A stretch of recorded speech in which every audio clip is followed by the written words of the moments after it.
We are welcoming back Diamond and Leah Mariello, and they are of Oppenheimer Ranch Project. And Diamond has spoken for the Energy Fair a number of years now.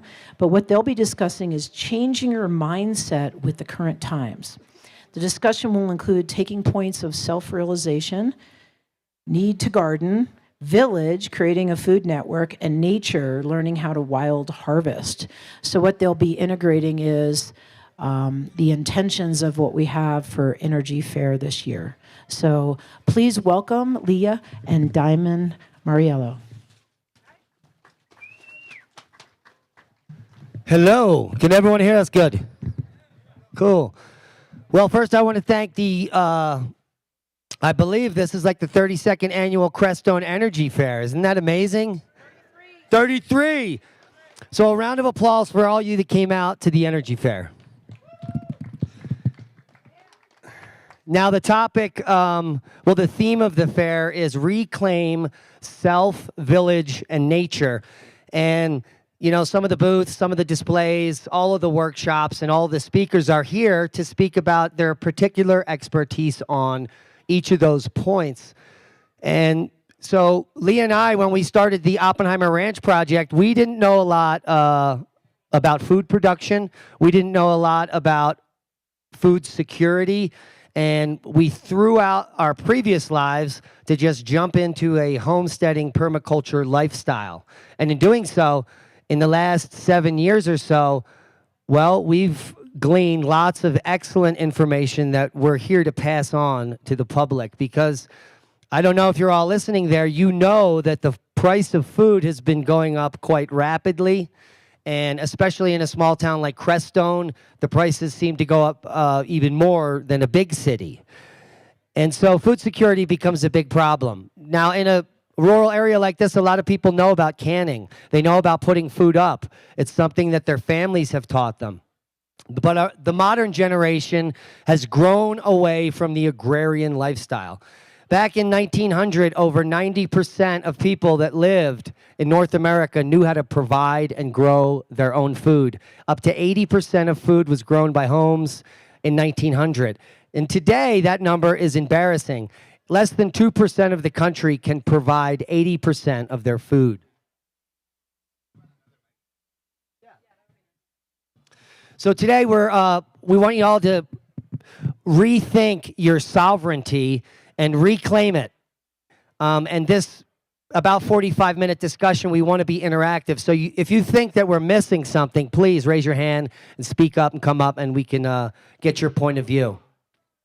And the whole point of changing your sovereignty is that it's very difficult. We've all been brainwashed to act the way we do. We all go shopping in the supermarkets we do. We have a system whereby you're in a rat race if you are younger and you have a paycheck where you can only buy a certain amount of things, and you continue to do this cycle of purchasing from stores and external sources. How many people out there have never gone to a store? See, that's the problem. And at the end, we're going to do a little test. And the test is, what if I said you can't go shopping for the next month? How long would you make it? And how long would it take for you to be surviving on nothing and thinking about maybe going into the woods, hunting or fishing or wild harvesting? It wouldn't take that long. Most people don't have the type of nutrient-dense food located in their house to last a long period of time, because we work on new paradigms where the media has patterned us to go to the store to get what we need. And living in Crestone, you can only grow food, so, you know, different types of food in certain seasons, so therein lies the issue. Additionally, if you are, storing food in your house for a future emergency, there's just no way that you can store everything that you need in your house. You just can't keep all of those supplies on hand. It's too much storage space. You're looking at keeping that storage for potentially the rest of your life. So I look at, when we do things like store food, I look at this as a way of buying time. So if something happens and it's SHTF, then we have time to figure out how we're going to get X, Y, or Z because we have a little stockpile. So we now try to focus on smaller stockpiles, and that will just get us through a period of time so that we have time to brainstorm and think about how we're going to provide for ourselves later. So let's talk about the first talking point. That's the theme of the fair, and that's self. How do we reclaim ourself in the thought process of food security solutions? Well, every single person that came here and had the ability to come to this fair probably has the ability to grow food. You don't have to own land to grow food. You can grow food in plastic buckets and debris that you find at the secondhand store. Anything that will hold soil will grow food. And then you just need water, light, and seeds. And which is why we bring millions of seeds to the fair to give away to people so that we may inspire them to be more self-sufficient and learn how to garden. And on our channel, from the very beginning, the first thing I learned about permaculture and providing food for yourself is that you have to learn how to fail miserably. Because when you start farming, that's what happens. That's what happens to farmers. They fail. They don't go out there and make a successful harvest and collect all the money. Farmers fail, and they learn how to fail less. And that is what the whole purpose of farming is, to get into a position where you're doing less. So that's why we opted for permaculture. And we try to teach that to people, that based on design elements and the plants you're growing, you don't have to do so much after a period of time to have a huge abundance. So learning how to grow food is the first step in being food secure. And you need that time as well to learn how to fail. It takes time to fail again and again and really learn what you're doing. And the other important part of that, especially with permaculture, is that you really get a chance to pay attention to your little plot of land and what it wants and the plants that are around it and how it can work with the crops that you're growing. So you got to build that time in. And this kind of leads into village, how we bring in the community to help securing our food. Leah alluded to the fact that no one of us can keep all of the things we need to be abundant and vibrant. Let's say if the grid goes down. Not a single one of us has, 10 commercial greenhouses in our backyard that has a staff that's taking care of everything. But if you have a village and you're now all farming and you're using permaculture principles, some people's property are going to produce one thing better than the other. We produce a lot of purple mountain spinach. We produce a lot of cilantro. We do great numbers of potatoes and carrots, and onions do well on our property. But other people don't know how to grow food, and that's why they raise sheep or goats, and they milk them.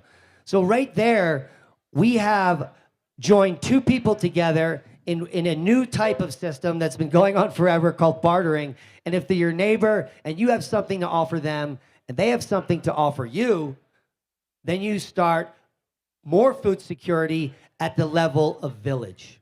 Yeah, and that's another important piece. Let's say you were looking for a plot of land because you want to start growing your own food. I think it's really vital to look for land in a place where there are people that you can get along with who are also producing food. Ideally, they're producing food that's different than yours. I mean, I can't even explain what joy it gives me when I can trade my neighbor that has goat's milk for eggs. It's just such a lovely exchange in and of itself, but it's also wonderful that I don't have to produce my own milk right now, because we can't all do it all, and that's the point of Village and always has been. We are capable of being solitary, but we are community beings, and the food element speaks to that, because we can't all produce all of the things that we need.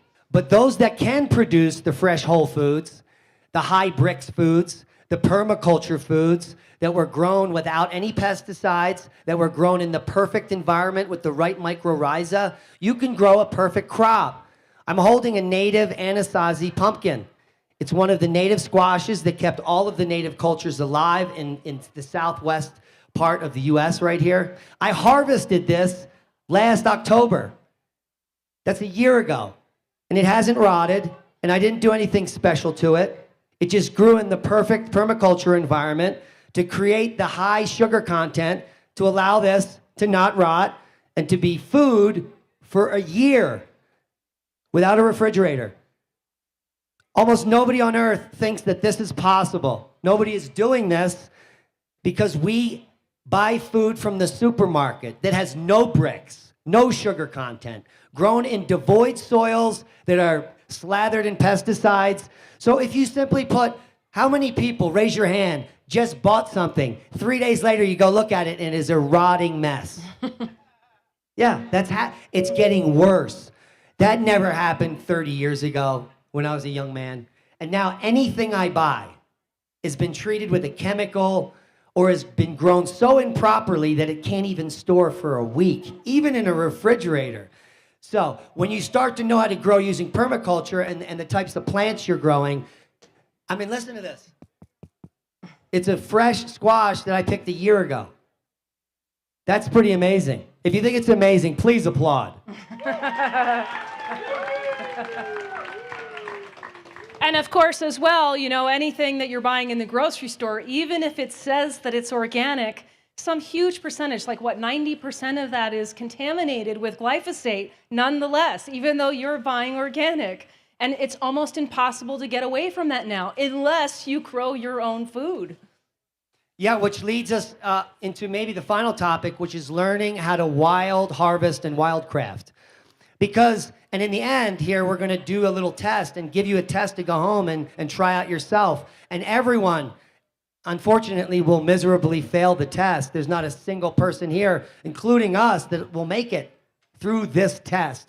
But what it will do is it will open your eyes to how to repattern your thinking, to how to maybe refocus on your life on some more important aspects.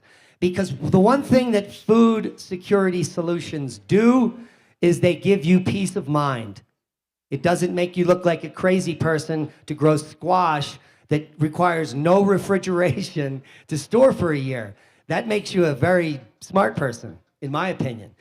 And it also gives you a hedge against what may be coming. And like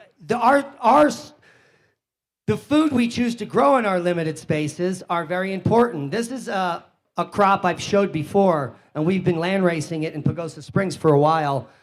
It's the most biodiverse native corn on earth that was developed by agro-scientists back in the 80s called painted mountain corn. And they put all of the genetics, the best genetics of native corn into this plant. So it's the most resilient to climate effects, to extreme weather shifts. The natives basically went extinct in the Southwest because of a major drought. But they still lived on in small numbers because their corn was so diverse that it still grew. It grew in times of flooding, it grew in times of drought. It grew when it got cold, and it grew when it got hot. And so this corn has the genetics to express in all of those conditions. So you don't have to have a bunch of varieties, you just need the right seed that knows if it's cold, it'll grow differently than when it's hot. And this painted mountain corn is so amazing that if you pollinate it correctly and plant it correctly, it's drought tolerant. It has a sweet phase where you can harvest it and eat it fresh. Then it has the dent phase where it can store indefinitely for use later. The original seed we got to grow this was over 14 years old, and we had 100% germination. And that's because of the genetics, not because we were master gardeners. And yeah, and one of the beauties too is that we can all do this with a lot of the plants that will grow here. If you keep planting that seed again and again, that plant will acclimate to this climate, and then you have something that can really tolerate the extreme conditions of a place like this. Yeah, and let's talk a little bit about simple things you can do. I just spoke to someone. So once you're growing your own food, it's hard to know how to can it, and it takes all this boiling and input into it. None of that needs to happen. For long-term fresh food storage, you just need to learn how to feed your gut. And with a small amount of salt and fresh, clean water, you can lacto-ferment anything. And you simply add typically 1 tablespoon of sea salt to 1 quart of water, and you can put anything in there and put it in a refrigerator, and in 3 weeks you will have a lacto-fermented or lacto-pickled vegetable. You can put in squash, you can put in high-acid foods. You can lacto-ferment almost anything, and it's so simple. It doesn't require any skill except maybe I don't know how much skill it takes to put a tablespoon in a quart of water. And then the food becomes more nutritious because it's feeding gut bacteria, which is going to make you a healthier human. And it's going to affect your entire body. Your gut bacteria affects your whole body. And the reason a lot of people get sick is because they're not eating the correct things. And one of the ways to reset your body and your immune system is to bring in this lactobacillus bacteria. This is one of the bacteria we need to reset our immune system. And you can all start doing it simply by start lacto-fermenting your cucumbers, your wheat. The squash is amazing. Summer squash, lacto-fermented. And it lasts for months. It can last for over a year. Like stuff we pickled 2 years ago is still in one of our fridges. It's amazing how simple that is. And then we have chickens, so we have lots of eggs. And there's ways to preserve eggs for long periods of time for your community's well-being, and your families.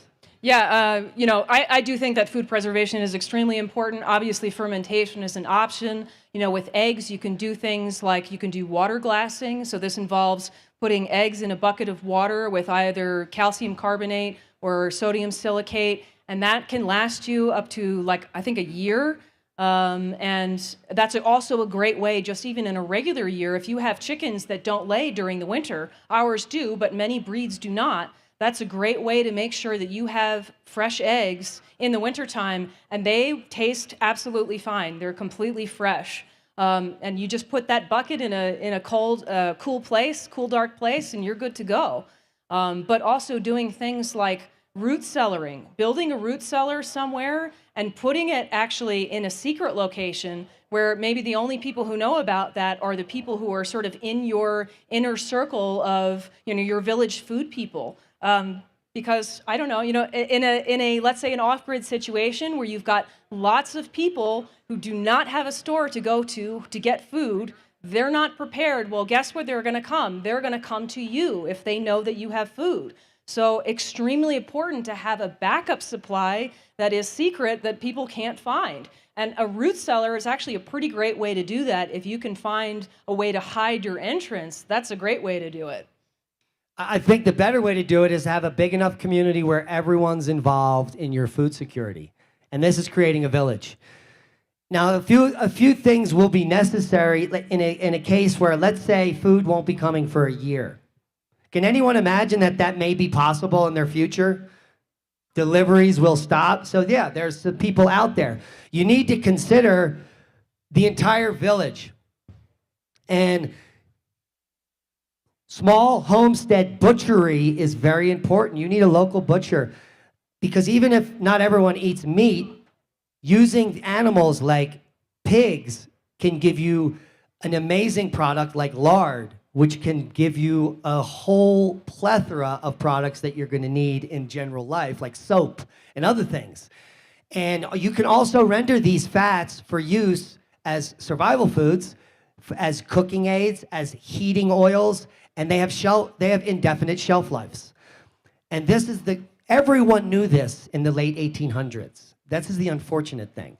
This is not taught in schools. You have to buy a book. If you start doing it and tell your neighbor about it, he's going to think you're a maniac and a lunatic. It's like, this guy wants to learn how to make soap out of pig fat. Why doesn't he just go to the dollar store? And it's still worthwhile. Let's say you're not a meat eater. Well, it's still going to be worth your while, perhaps, to make something like pemmican, which can store indefinitely, and then you can use that to trade with people for things that you do need. Yeah, we're in one of the unique environments. There are studies that just came out, and the best are coming from Michigan, where they were testing the wild populations of deer. And just 5 years ago, they found 62% of the deer kidneys contained glyphosate and other toxic materials. And then a study that just came out this year found 98% of the deer had those chemicals in the kidney. Now, I wouldn't eat a deer in Michigan, but I would still eat an elk in Pagosa Springs because we don't have those high levels. So this is a unique area where we can be utilizing this type of wild harvesting to our advantage. We have some of the most pristine waterways. We live on the only federally protected waterway in the United States. It was our community where we live on the Lower Blanco River sued the federal government because they stole 90% of the water and gave it to New Mexico. And then the federal government lost. And they had to come in and restore the river to 1/10 the scale to bring the fishery back into health. And so they can't, there's no more oil drilling where we are. There's a lot of places here that have pristine water, especially Crestone, where the water is coming directly out of the mountain. There's not a lot of places left on Earth like this. And the amount of natural resources we have here are very underutilized. Well, some people in Crestone are picking up what we're putting down. I think Peter Mayer, who was ever just up here, who's doing work with the Pinyon Forest. There are amazing people doing amazing work, and it's growing. The information we're sharing is growing because it's not coming on CNN. It's certainly not coming from the mainstream media. You're not going to read it in the newspaper because they're controlled by multinational corporations that don't want you to be sovereign. They don't want you to be free. They're shutting down farmers that don't follow their rules, that do things in the old ways. They just destroyed an Amish farmer in Bird in Hand, PA, where I'm from, nearby, where I grew up, because he was selling, because they don't use electricity. That's why they got attacked. They can do everything with a horse and buggy. And the government doesn't like that. You know, they're not getting any subsidies off the 800 cattle they're selling directly from the grass field to the consumer, which is how it should be. So you know where your meat comes from. So you know it didn't sit in a shipping container for 14 weeks and came from some radioactive field in China, which is where most of the beef comes from. That right there is the entire reason why we started the Oppenheimer Ranch project to begin with. Many of you may already know that Diamond started the first March Against Monsanto in Philadelphia, and you know we are holla, and it was a big deal. I joined him in the 3rd year, and we had a massive turnout. It was amazing. But we're trying to control our food. You know, we want to know exactly what's in it. You know, we want to be able to produce food that has the fewest pesticides possible, and of course, we don't use any at all. Also having control of your water is hugely important, as Diamond alluded to. You know, let's say you're still in the process of figuring out how to do this. If you're looking at buying land, make sure that water is your first consideration. I'll just give you an example. In Pagosa, a lot of the drilled wells have sulfur in them because we have the Mancos Shale over there. And that sulfur it stinks. Sometimes you can light your water on fire, and it is extraordinarily expensive to treat, not to mention not sustainable in the long run. So we made a point of buying land in river valleys where we can put in culvert wells, which are shallow groundwater wells that don't get that sulfur. So having that consideration is hugely important because you don't want to be in a pickle where, you know, you have to get your water trucked in or get it from somewhere else to be perfectly clean. But there's so much effort to take that sovereignty that you have to control what you're putting in your body away from you because there's money in it for giant corporations. So it really doesn't pay to allow, you know, little folks like us to provide their own food. Yeah, and some damaging and very damning evidence coming from peer-reviewed studies. There was some information that was gleaned a few years ago that some forever chemicals were showing up in rain. PFAS. But a new study that came out this year showed that 100% of all rain on planet Earth contain forever chemicals in the form of PFAS. And this comes from the plastics industry. These are endocrine disruptors. These are chemicals that never go away, chemicals that Monsanto created, PCBs. These are chemicals that will never be removed from our environment, that are carcinogenic, that bioaccumulate in fish, in fats of animals. And so simple water collection from rain is a dangerous activity now if you're not properly filtering the water. But if you just let it go through the sand and the soil, a lot of that PFAS comes out. So that's why it's more practical to have a well than to be catching water from the sky. And a lot of people are just catching water from a gutter and using it. And that is scientifically not very good these days. So you need to run that through secondary systems. Even if it's just simple sand and activated charcoal, you're going to take the majority of that out. So please don't drink the rainwater. That also brings up to mind another skill that would be very useful to have, which is to know how to actually filter your water properly with, material other than commercial filters that you're buying somewhere. Because not every chemical is going to get captured by every commercial filter. But like Diamond said, if you're filtering through sand and charcoal, you can capture the majority of that. And you may not have those commercial filters available to you in the future. Yeah, and you can always distill your water. You can always spend tons of money and get a big Berkey and have thousands of those filters on hand for the rest of your life and drink pond scum. That is also an option.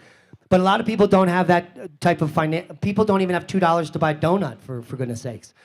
But if you live near sand and you can burn wood, you can do just as good a job. So there are workarounds from this, but you have to change the way you think and live, because these aren't ways that we normally think and live. But I'll tell you what, and this is how I really want to wrap this up, and this is called the test, the food security test. First of all, how many people at any scale, even if you have a cup on your windowsill with an herb in it, how many people try to grow something that they eat?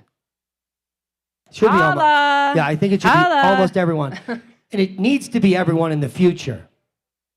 The second thing is, what if all of a sudden there was a solar flash from the sun and the computers and everything fried, and even maybe 3 months till something worked, but a year? How long until you would be uncomfortable? Would it be a day? Would it be a week? Would you keep staring into your phone hoping it worked?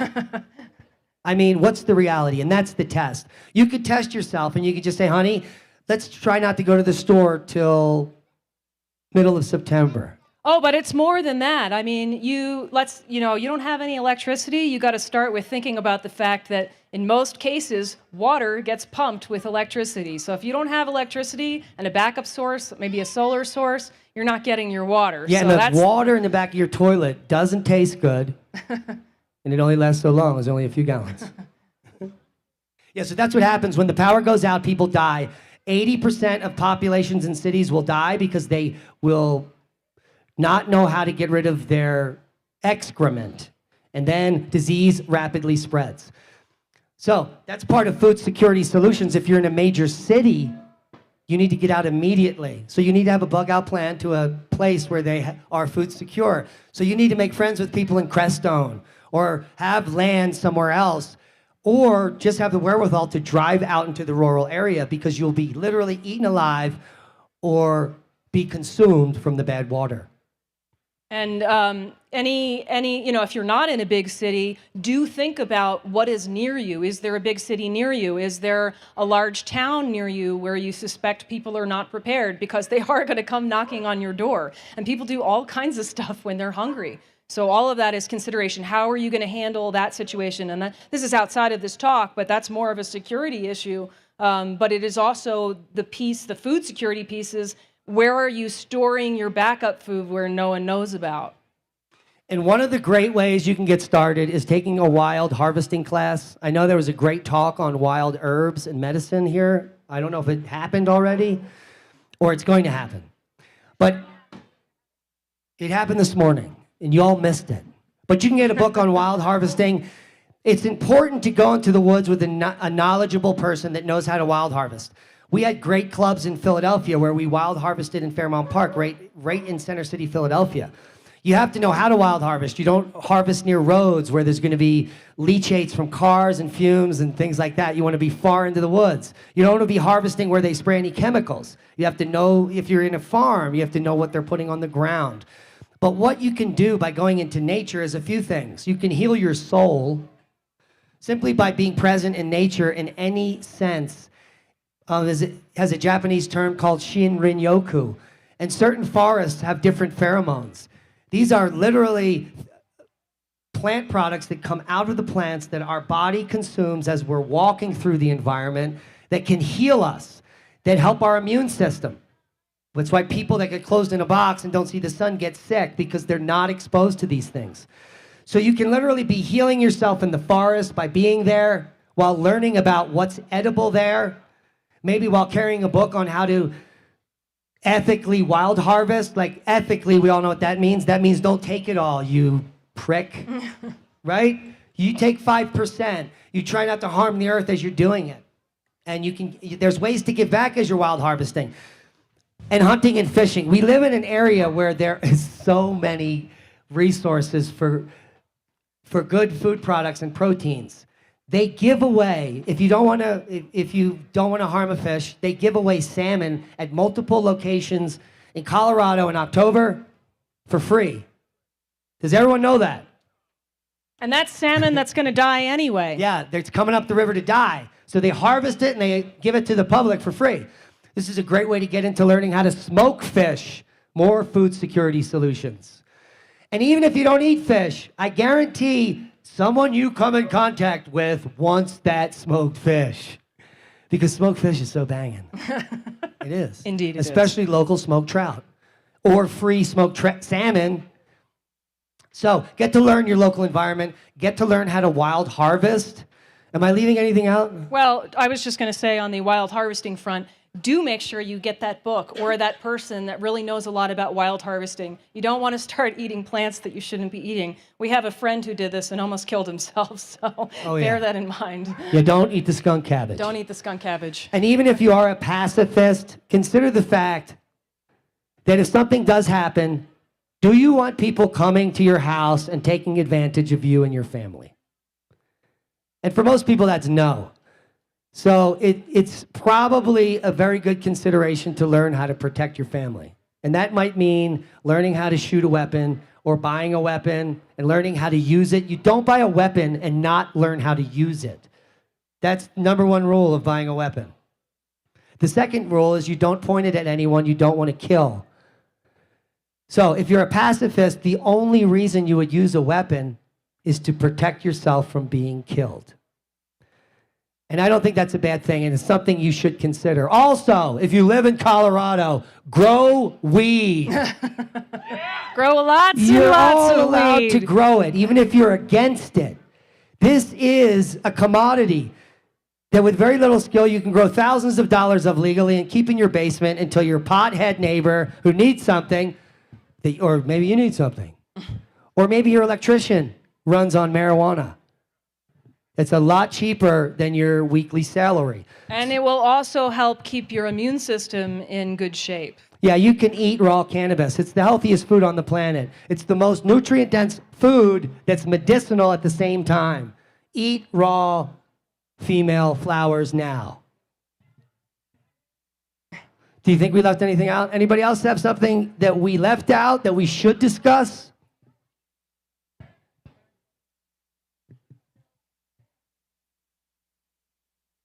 Oh, if you go to the Department of, I don't know, DEP or whoever gives out the fishing licenses, there's a free booklet you can get from anywhere that gives fishing licenses, like Walmart or a sporting store that sells fishing licenses, that has all the locations and dates of these places.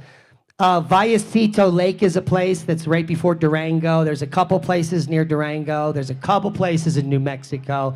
Anywhere that there's a reservoir that the kokanee salmon run in, they have a giveaway. It's typically between the first week of October and Christmas. And some areas have multiple weekends. Most local newspapers in the area will publish it, but if you're an hour away, it won't be in your paper. So you got to be in the know. But you can call your local DEP and get that information for the free salmon. 20 pounds per cooler, and it's usually worth the drive.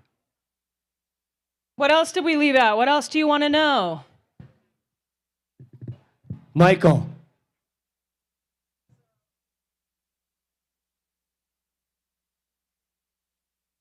Yeah, you can keep bees. Bees aren't hard to keep. There's very high impact beekeeping and low impact beekeeping. If you look at some of the beekeepers in Eastern Russia or the Baltic states, they have a practice of doing nothing. They get the bees, they put them in the hive, they put it in the woods, and they don't go back until they want the honey. And then that's it. And that's the kind of beekeeping we do. We grow the hive. I don't ever go in and see where the queen is and put a paint on her head. I just keep the hive happy, and they provide us with unlimited honey. And they also help grow the biodiversity in your area. So if you're doing a permaculture farm and you have conventional gardening and you're growing squash and things, you need the bees. You're going to find that bees don't like the food that you're growing, though. An average beekeeper knows that bees eat native plants. So our bees are on the yellow clover, the white clover, and the rabbit bush. They don't care about squash. 2 or 3 of them are dumb enough to go on our squash and make squash. The rest of them are bringing in the flavor of the land that we're on. So if you buy some of our comb honey, it has all the propolis and all the flavor and everything that they put in the honey because we're not filtering it. And another thing about honey is stop buying honey from a non-natural beekeeper. It's not real honey. No, it's all treated with oxalic acid. And even everything that's sold in a supermarket has to be treated with oxalic acid. This is a toxic chemical. You do not want to eat that honey. It's also in skunk cabbage. So again, don't eat the skunk cabbage. Yeah, so get yourself some bees. They're not hard to raise. They just take I would say a few days a year of time. And in that time period, I can create, if I was selling it, which I'm not, well, how much are we selling? We sell about $1,000 worth of our honey. We give it away to people. It's a great way to have all of your Christmas presents taken care for, is your honey. But if you're eating this honey with propolis, that's another cog in the medicinal basket. I haven't been to a doctor since I changed my diet and started eating the way I do. And I haven't been sick or incapacitated either. And that's over going on 14 years.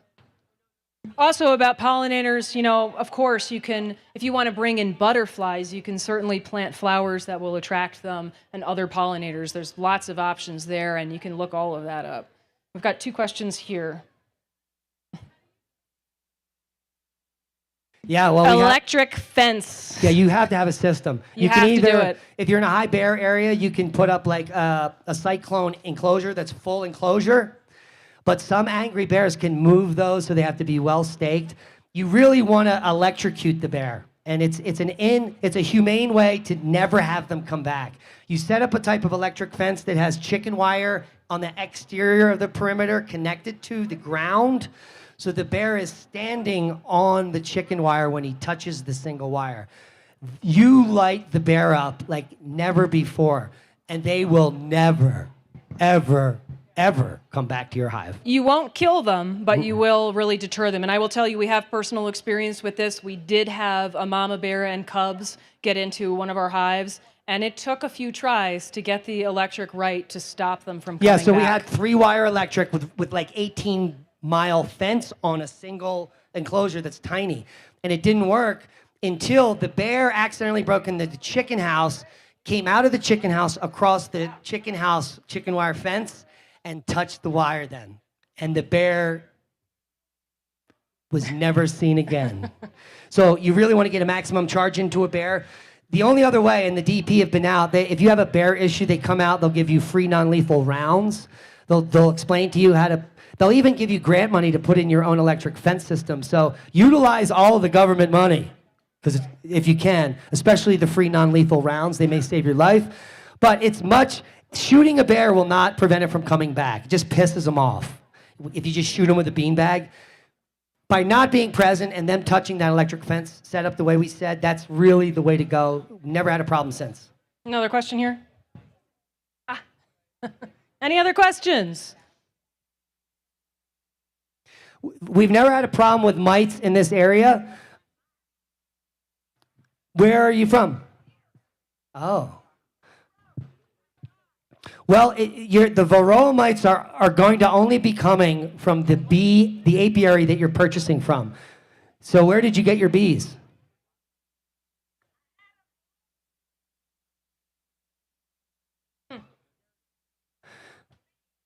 Yeah, so the only way you can incorporate a varroa mite is if another beekeeper here had bought bees from California. So all the bees that are coming in are coming from a different state. They come in these tractor trailers and they get sold in Colorado Springs or wherever, and they bring the mite in here. So if you're in an area where there's other beekeepers, there's no way you can control that. There are some natural methods to control varroa mite that you can go look into, but it's quite expensive.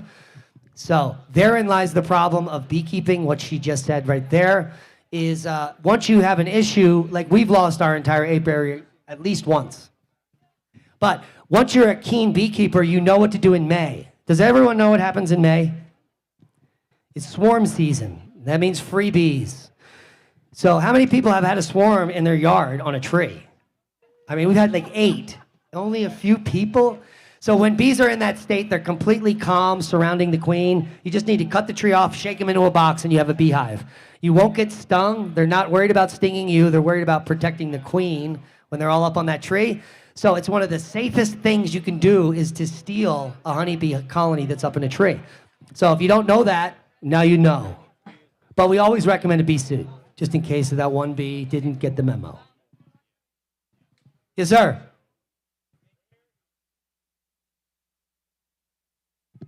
Down that way. Straight by the entrance. Go Oppenheimer Ranch Project. We're straight not hard out to find. on the right. So any other questions? We'd be happy to answer them at the booth. Go ahead, one more.